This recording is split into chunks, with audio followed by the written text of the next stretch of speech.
Hello, everybody. Welcome to Wednesday. The S&P 500 was up 0.5% today. Today was a big day because it was the CPI reporting day, and the number came in a little bit better than expected. We were expecting 5% CPI, and for the first time for 2 years, we actually had a CPI report that came out at less than 5% at 4.9%. And core inflation came down a little bit also versus last year, same month, last April. So our signals have not changed. We're still yellow and green on both of our stock and bond signals. And really, the good thing about today, in my opinion, is just the fact that this gives room for the Federal Reserve at the next meeting to possibly pause and not raise rates and wait and see what's going to happen here.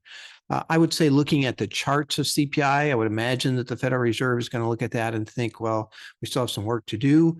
It's not coming down very fast. It's been a little bit of a sideways motion, although down recently on both core and top line CPI. However, it is down and it's continuing to come down. And you do have this banking situation that's happening that might be tightening up credit. Kind of need to see what's going to happen with that.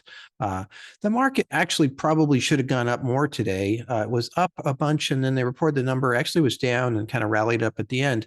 I still think that there's going to be this overhanging of the debt ceiling that's going to be out there, and people are going to be, disinterested in really running in and buying risk assets like the stock market in this environment until that gets resolved, which could take a little while. But altogether, a good day. It's nice to see an update here. Tomorrow we get the PPI report, which is the wholesale inflation report. That has actually been coming down quite nicely. And again, I hope we see that translate into inflation overall.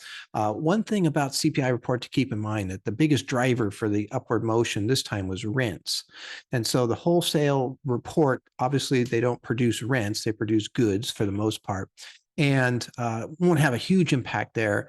But the one nice thing about rents is that they tend to be kind of lagging, and that just means that we're probably looking forward to some type of a drop off there, which could drive inflation back down too. So just something to keep in mind for how this works. But overall, things are pretty good. Very nice to see that the number wasn't higher than expected, was actually a little bit lower than expected. So I look forward to seeing what's going to happen tomorrow, and we'll talk to you then. Thank you very much.